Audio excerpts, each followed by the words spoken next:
My name is Natalie Hayes, and I'm 29 years old. Right now, I'm sitting at my kitchen table, staring at the cardboard box that holds the pieces of my former life in neat plastic evidence bags. It used to be my work laptop. Now it looks like roadkill. I work in software development at a startup, the kind of place where work-life balance gets laughed out of the room anytime someone says funding round out loud. For the last few months, everything has been about one thing: a major product launch that will decide whether our company gets its Series B or quietly dies. I knew what I was signing up for: long nights, weekend calls, 60, 70 hours a week when things were on fire. What I didn't realize was that the person who'd have the hardest time with it wouldn't be my boss, or my investors, or my team. It would be my boyfriend. His name is Evan, 27, part-time personal trainer, full-time content creator in his own head. When we started dating, he was charming and playful, and the kind of guy who took too many selfies but was fun to be around. 16 months together, last 6 living together in my apartment. My apartment, my lease, my furniture, my credit history. When I told him about the upcoming crunch, he kissed my forehead and said, "Do what you need to do, babe. I get it. This is big for you." That support lasted roughly 2 weeks. Then came the comments. "Must be nice having a computer for a girlfriend," he'd say, flopping dramatically onto the couch while I finished a deploy. The heavy sighs when I worked late. The accidental unplugging of my laptop charger because he needed the outlet. Every time I tried to fix it, I ordered his favorite takeout. I blocked whole nights off my calendar weeks in advance for dates once the launch was over.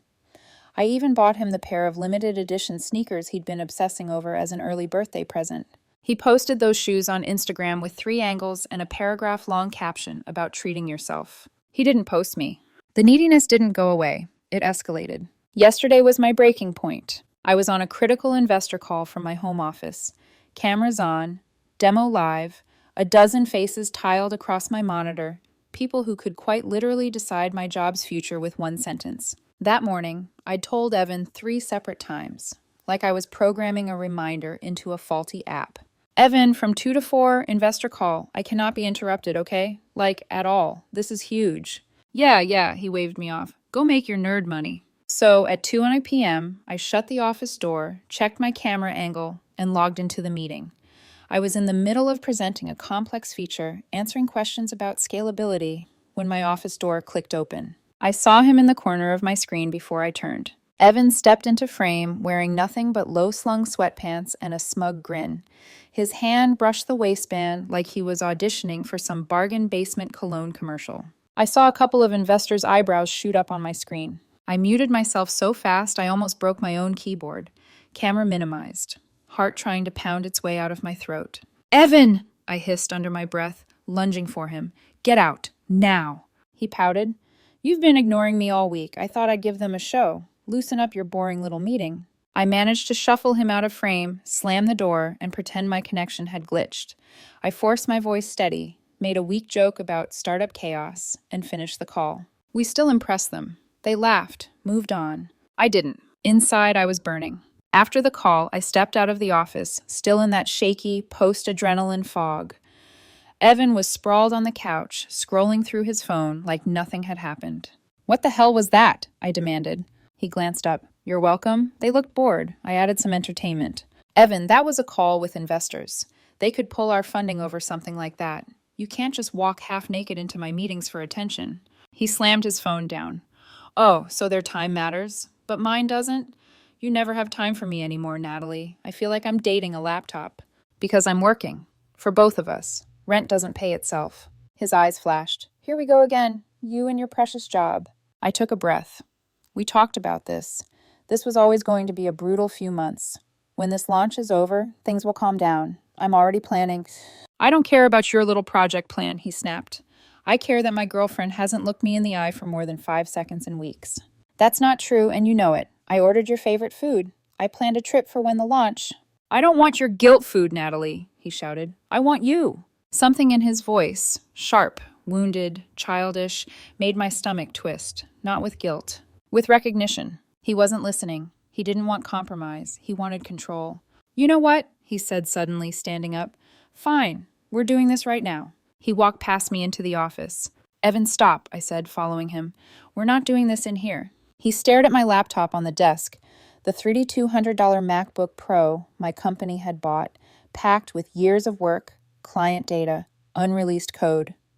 He picked it up in both hands, testing its weight like he was about to do a kettlebell swing. My heart dropped somewhere around my knees. "Evan," I said, very quietly this time, "don't. That's my work machine. My whole job is on there. Don't even joke." He looked at me with this wild, ugly gleam in his eyes. I had never seen him look genuinely dangerous before that moment. "Choose," he said, "right now. Me or this laptop." I actually laughed, this short, shocked bark. "This is ridiculous. It's not a choice. The laptop is my livelihood." For a second, I thought the rational part of him would win. It didn't. Before I could reach him, he lifted the laptop high above his head and brought it down onto the tile floor with a sickening crack. The sound was worse than any shout. The screen shattered, metal bent. Keys flew in every direction like black teeth. I jumped back. "Evan!" He lifted it again and slammed it down. Once, twice, over and over, until the machine that paid our rent was just a jagged pile on the floor. He stood over the wreckage, chest heaving, eyes bright and vicious. "Now," he panted, "you have to pay attention to me." Silence. I didn't scream. My brain went very, very still and quiet, the way it does right before a car crash, when you have just enough time to understand that everything is about to change. I knelt down. I could feel his eyes on me, waiting for me to cry, to beg, to apologize for making him do this. Instead, I started picking up the pieces. Carefully, methodically. I didn't look at him once. "Natalie," he said, the first thread of uncertainty in his voice. "Say something." I found my phone on the desk, took photos from every angle, close-ups, wide shots, damage to the casing, the scattered keys. I opened my email app and sent the pictures to myself and to my work account automatically, hands moving almost on their own. "What are you doing?" he asked. "Documenting," I said. He laughed, high and nervous. "Come on, babe. I lost my temper. Just yell at me and we'll make up. I'll help you buy a new one." I stood up, went to the closet, pulled out a cardboard box, and gently set the broken pieces inside. "Natalie," he said again, stepping toward me, "you're freaking me out. Talk to me." I slipped my wallet, keys, and phone into my bag. He blocked the doorway. "Where are you going?" I finally met his eyes. For the first time since I'd known him, I didn't feel the urge to smooth things over. No fixing, no explaining, no making it easier for him to feel like a good guy. "To make sure there are consequences," I said. His face twisted. "You're overreacting. It's just a laptop." "That laptop," I said evenly, contained client work worth about $50,000 in contracts. And even if it didn't, it was mine. You destroyed it because you didn't like how much attention I gave it. That's not a tantrum. That's criminal." "You wouldn't," he scoffed. "You love me. You wouldn't ruin my life over this." I stepped around him. He didn't try to stop me. That was last night. This morning I did two things. First, I called my friend Marcus, who happens to be a lawyer, and told him exactly what happened. There was a long silence, then a low whistle. "Natalie," he said, "that's felony-level destruction depending on the value. You need to file a report. Today." Second, I drove to the police station with the cardboard box of shattered plastic and twisted metal on the passenger seat, like a passenger that had died mid-ride. The officer at the front desk looked tired until he saw the contents of the box and the photos on my phone. His eyebrows climbed. "You said this was intentional?" he asked. He lifted it over his head and slammed it into the tile, I said. My voice sounded calm, detached, like I was describing a bug I'd found in someone else's code. Multiple times, after I told him it was my work laptop. He typed for a while, then glanced at the replacement estimate Marcus had helped me pull up. "Ma'am," he said, "in our state, destroying property worth over $1,000 is a felony. Not a misdemeanor, a felony." I felt something in my chest loosen. Not relief exactly. More like the click of a lock sliding into place. As I finished signing my statement, my phone buzzed on the desk. 12 missed calls, 37 unread texts. All from Evan. Apologies, excuses, accusations. If you loved me, you'd understand why I did it. Outside the station, the sun felt too bright, the air too sharp. I could almost hear Evan's voice in my head. "You wouldn't ruin my life over this." I looked down at the copy of the police report in my hand. He'd been wrong about a lot of things, starting with the idea that his life was mine to ruin. The next few hours felt like a distorted version of reality. Evan's mother, Diane, was the first to call. Her voice was shrill, unrelenting. "How dare you!" she screeched. You're having my baby arrested over a laptop? I let her rant for a few seconds, just long enough to understand the script she'd rehearsed in her head. The insults, the guilt-tripping, the version of events that painted her son as fragile and wronged. It was all there. I didn't do anything, Diane, I said calmly. Destroying someone else's property is a crime. I filed a report. That's it. Her response was a mix of disbelief and outrage. He's 27. He's hurting. You've been neglecting him for months. Any reasonable person would understand. I could almost hear her eyes rolling in her head as she imagined my cold, calculated disregard for her precious son. After blocking her number, I returned to the reality of Evan's escalation. He somehow found out where I was staying and showed up at the hotel. Security footage later confirmed he lingered in the lobby for over an hour, but I only found out because a housekeeper whispered a warning. Knock, knock. Natalie, it's me. Please open the door, he said. I called the front desk immediately. There's someone harassing me outside my room. Please remove him. The security guard did exactly that, but not before Evan made a scene, yelling at anyone who would listen that I was an abusive partner trying to ruin his life. Meanwhile, my phone pinged with a text from an unknown number. It was his father, Richard. Unlike Diane, he was measured, almost hesitant. Natalie, I heard what happened. I'm sorry. What Evan did was not okay, but please reconsider pressing charges. This could affect his nursing license application. I stared at the message, blinking. Polite, reasonable. A stark contrast to the chaos Diane was orchestrating. I understand your concern, I typed back, but Evan made the choice to destroy my property. Consequences follow actions, Richard. That's how the world works. A few minutes later, another message. I'll pay for the laptop, full replacement plus damages. I paused. So Evan had a safety net. He'd lied about his financial struggles while I'd been covering 70% of the rent for months. Interesting. Before I could reply, Diane's voice cut in again, through a call, this time screaming at Richard to back off. Threats, promises to ruin careers, witness intimidation, spelled out in plain language. I screenshotted everything. Marcus, my lawyer friend, replied with a single line. LOL, that's witness intimidation, adding it to the file. Meanwhile, Evan took to social media. His post painted me as a controlling, vindictive woman who had ruined his life over an accident.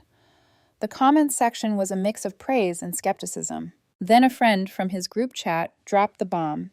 Screenshots of Evan bragging days before the incident about breaking my laptop to make me pay attention.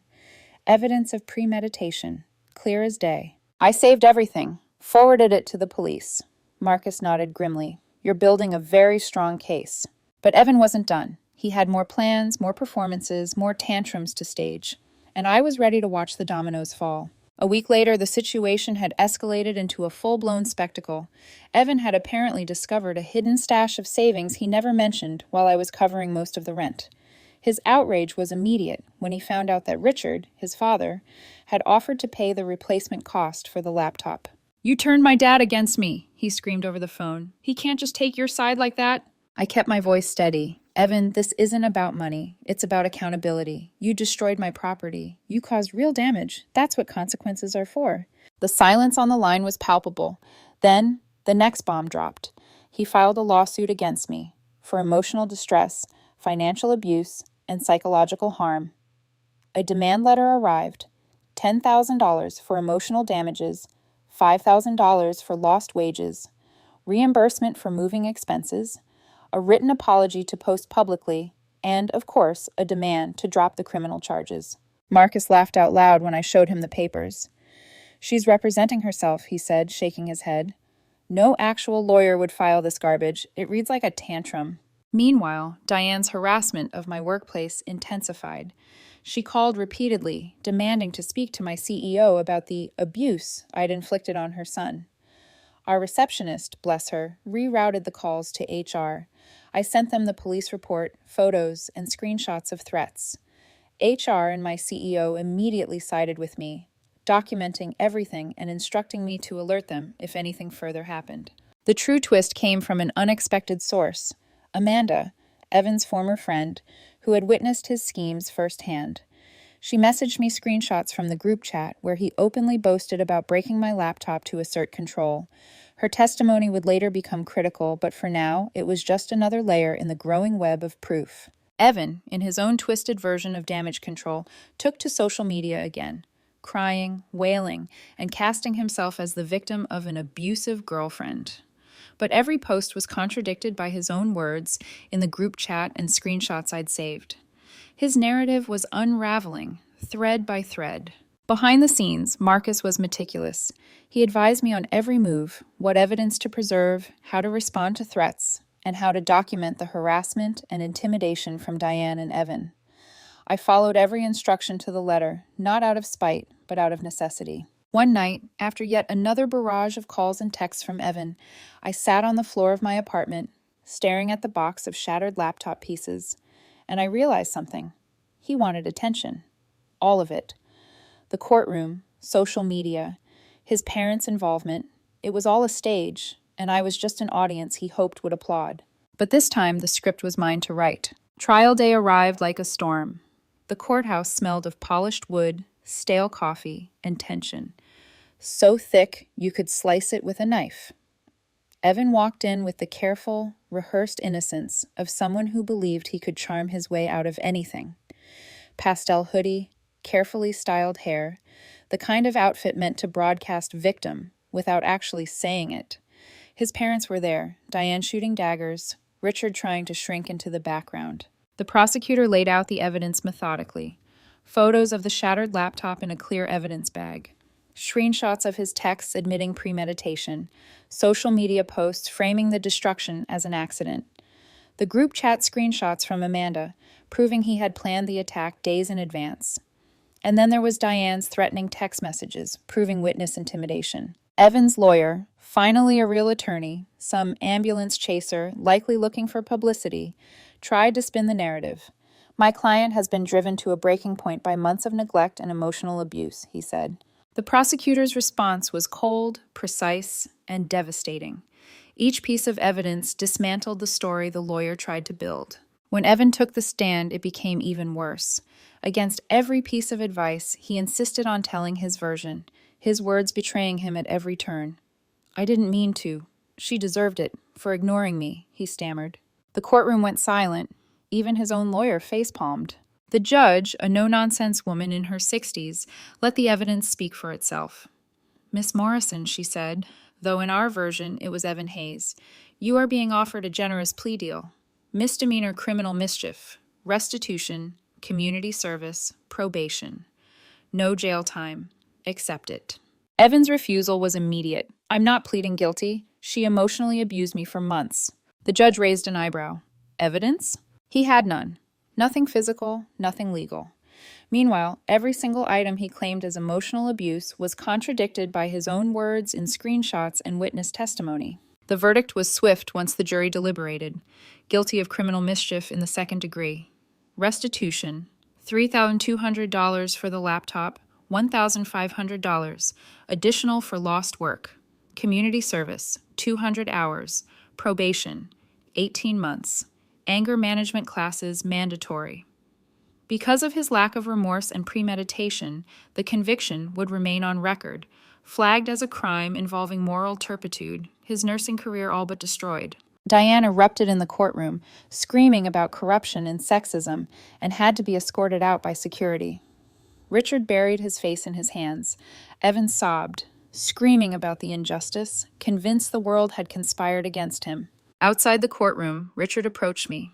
Natalie, take the money, he pleaded. Please, $10,000. Just drop this. She needs consequences, yes, but... No, I said calmly. Consequences are part of life. She chose to destroy property. That's what she's facing.